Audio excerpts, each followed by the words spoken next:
Shalom Aleichem, Ka'al Kadosh Venichbad, la paracha de Beshalach est bien entendu une des parachiotes les plus lumineuses, les plus belles de toute la Torah, et même si nous avons l'habitude de dire cela à peu près pour toutes les parachiotes, celle-ci a vraiment un contenu lumineux particulier. En effet, c'est bien sûr la paracha dans laquelle apparaîtra Shirat Hayam, où l'on entendra ce que signifie le chant de la mer. Pourquoi on l'appelle Shirat Hayam? Parce que, d'abord, il s'agit de Yam Souf, la mer des joncs, dit le Zohar, on l'appelle ainsi parce que lorsque Moshe Rabbeinu et les enfants d'Israël ont traversé cette mer, eh bien, ils ont vu à travers les flots qui les entouraient à droite et à gauche, eh bien, un petit peu, d'une manière étonnamment moderne, comme un film qui montrait les images de la fin des temps. Yam Souf de Sof, du mot Sof qui dit, tout simplement, qui veut signifier qu'ils ont déjà vu à la fin des temps qu'est-ce qui se produirait. Et donc, en dépit de toutes les souffrances passées, celles de l'exil égyptien, mais aussi en dépit de toutes les tergiversations, des atermoiements et des complications à l'intérieur même de la traversée du désert, eh bien, malgré les craintes qui étaient légitimes dans le cœur de ceux qui ont vécu ces événements, et ils avaient déjà, en tout cas Moshe et tous ceux qui avaient la Emouna, ils ont vu qu'à la fin, eh bien ce sera la bracha ultime, ce sera la venue du Mashiach, ce sera à la fin des temps une véritable libération. Ils ont vu tout cela. C'est pour ça qu'il dit Vayaminu b'Adonai u Moshe Avdo, ils ont eu foi en l'Éternel et en Moshe et son serviteur.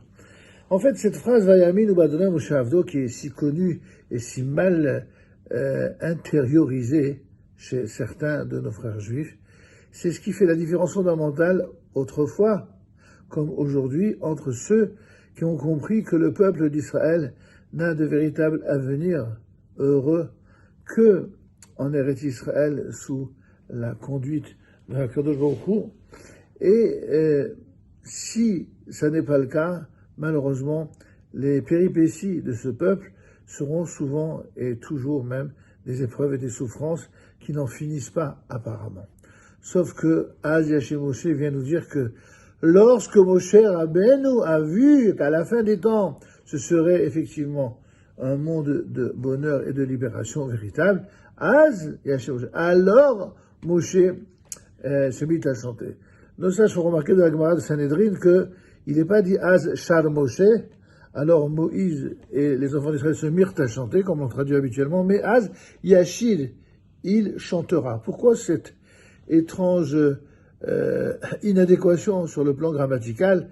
Pourquoi la Torah a-t-elle utilisé le terme de Shir, de Yashir, au futur? Eh bien, la Gemara de répondre, c'est de là qu'on apprend tout simplement la résurrection des morts.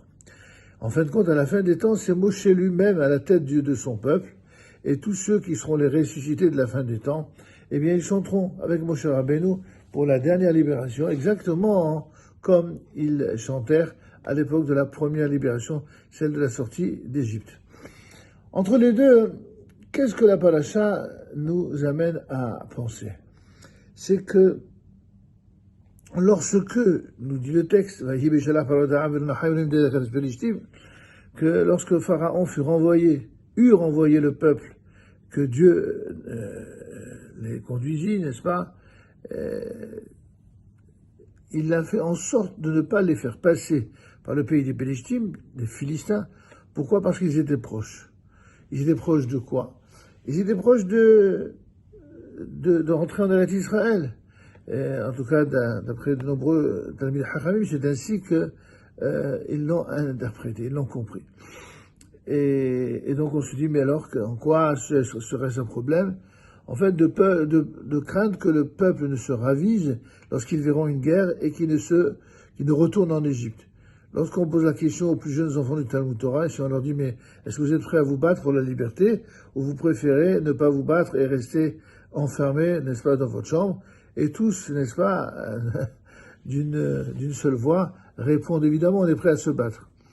Alors je leur pose la question, et comment ça se fait que ce que vous trouvez ça évident, à savoir de se battre pour la liberté, comment était-il possible que les enfants d'Israël, eux, n'étaient pas prêts à se battre, au point que Dieu, pour ne pas les confronter au combat, il a préféré leur faire un détour de 40 ans. Et à cela de répondre nos Chachamim que, en fait, vous savez, on est prêt à se battre que lorsque on connaît la valeur d'une chose. Qu'il s'agisse de se battre pour la liberté, de se battre pour la terre d'Israël, de se battre pour son peuple. Ces combats-là, évidemment, sont les combats qui sont les plus valeureux, mais que pour ceux qui ont un idéal de combat pour ces valeurs-là. S'il y a des gens qui ont un combat dont le niveau d'intérêt et d'émouna, de foi, se situe ailleurs, si on est prêt à se battre beaucoup plus pour des valeurs qui sont idolâtres que pour les valeurs juives, si on est prêt à se battre plus pour le droit de ceux qui sont les ennemis d'Israël que ceux qui sont les enfants de son peuple. Quand on arrive à une telle perversion des valeurs, alors qu'est-ce qui se passe? Eh bien, il se passe ce qui s'est passé en Égypte autrefois, c'est-à-dire que les 4/5 des Hébreux sont restés et sont morts en terre d'Égypte. Et c'est seulement 1/5 qui, d'après la tradition, effectivement a eu le mérite de sortir d'Égypte. C'est donc déjà, ceux qui sont sortis d'Égypte, ceux qui étaient prêts à sortir d'Égypte, c'est qu'ils avaient déjà la foi, d'une certaine manière, dans la libération. Et c'est ça qui leur avait le mérite de sortir.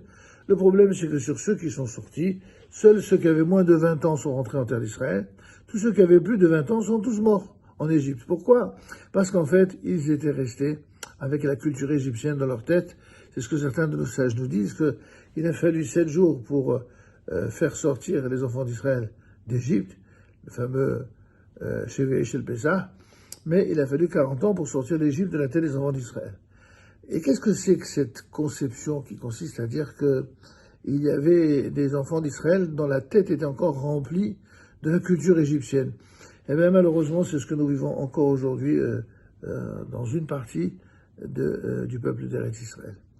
Il y a malheureusement certains parmi nos frères qui, tout en vivant en Eretz Israël, eh bien, ont acquis la certitude que pour avoir un avenir dans ce pays, eh bien, il fallait être un peuple qui se prosterne devant l'ennemi, un peuple qui se conduise d'une manière absolument incroyable vis-à-vis de ses propres frères, et tout ça au détriment et du peuple d'Israël et au détriment de la terre d'Israël, et on l'a vu tout récemment, au détriment de la Torah elle-même.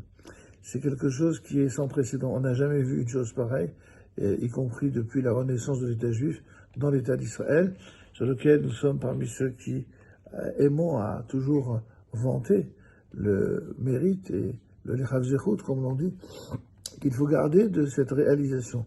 Alors, que s'est-il passé lorsque Akadosh Baruch Hu a décidé de libérer le peuple d'Israël de l'esclavage d'Égypte? Il savait très bien que les choses seraient ainsi. Pourquoi il a laissé faire? Et ainsi, certains se posent un peu naïvement la question, mais pourquoi Dieu laisse faire les choses qui se produisent à l'échelle de la réalité d'aujourd'hui au sein de l'État d'Israël? Toutes ces questions, c'est malheureusement des questions qu'on peut comprendre sur le plan affectif, mais sur le plan spirituel, n'ont pas leur place chez celui qui a une émouna. Une émouna parce que la émouna, c'est pas d'attendre que Dieu règle tous les problèmes. La émouna, c'est de savoir que Dieu ne nous laissera pas tomber, mais à la condition qu'on se batte jusqu'au bout et à fond pour mériter les résultats que nous attendons. Si aujourd'hui il y a eu un renversement de situation absolument incroyable, le plus grand renversement de situation politique jamais attendu dans l'histoire d'Israël depuis sa création, en tout cas depuis sa renaissance, c'est certainement parce que, à un moment donné, eh bien, ceux qui sont au pouvoir, lorsqu'ils ne font qu'à leur tête et qu'ils se servent du pouvoir pour décider des choses qui sont en contradiction avec la volonté d'Hachem, alors toujours on a le résultat de ce manque de Emunah B'Hachem, et on arrive à quelque chose de pire encore.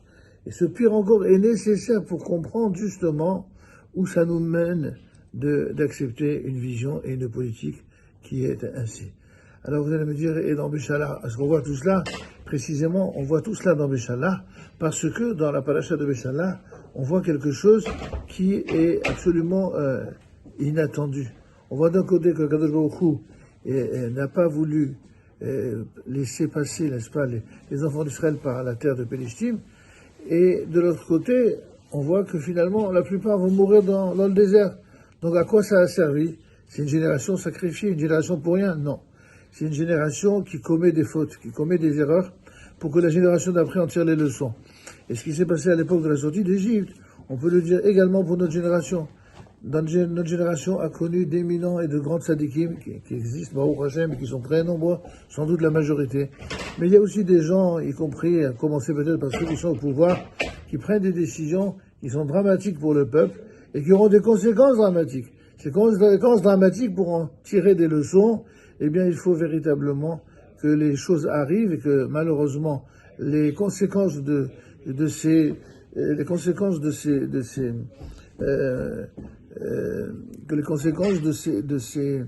erreurs arrivent pour que la nouvelle génération justement ne ressemble pas à la génération qui précède.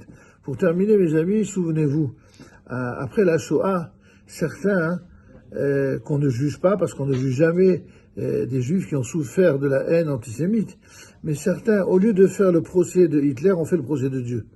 Et c'est ainsi qu'il y a des gens qui, lorsqu'ils se déconnectent de Dieu, ils ont le don de taper toujours à côté en ce qui concerne la compréhension des mécanismes de l'histoire voulus par Akadosh Baruch Hu. Et nous essayons avec humilité, mais aussi conviction, de rappeler que tout ce que Dieu fait, il le fait toujours pour le bien. Que ce soit des choses qui nous sont agréables ou des choses qui nous sont très difficiles à vivre et à supporter. Et on doit louer l'Éternel pour qu'il nous donne le mérite d'abord de supporter toutes les injustices et les mauvaises décisions qui sont prises, exactement comme à l'époque de la sortie d'Égypte. Certains ont voulu conduire les enfants d'Israël à fauter, et ils l'ont fait, et ça les a entraînés là où ça les a entraînés, c'est-à-dire malheureusement une catastrophe nationale. Les catastrophes nationales, on peut dire que depuis la sortie d'Égypte, elles ont accompagné le peuple d'Israël de façon récurrente. C'est comme s'il y avait, dans la loi des séries historiques, dans le Seder, dans l'ordre du monde, il y a des moments où le peuple d'Israël monte et des moments où il descend. Des fois il monte, des fois il descend. À chaque fois que Kadosh Baruch Hu se rapproche à chaque fois que le peuple d'Israël se rapproche de Dieu, de Kadosh Baruch Hu, et de l'exercice, de l'expression en tout cas de sa volonté, et du respect de sa volonté, alors le peuple d'Israël monte. À chaque fois que malheureusement le peuple d'Israël se détourne de la volonté d'Hachem, alors malheureusement les événements ne lui sont pas favorables. Et à la sonne que par le mérite de la lecture dans toutes les synagogues du monde de cette merveilleuse paracha de Béchalach, nous ayons, B'Hasd Hashem, une shira qui soit un avant-goût de la shira éternelle que nous réciterons à la fin du temps pour la Géoula Shlema. Amen. Ken Yehi Ratzon. Shabbat Shalom.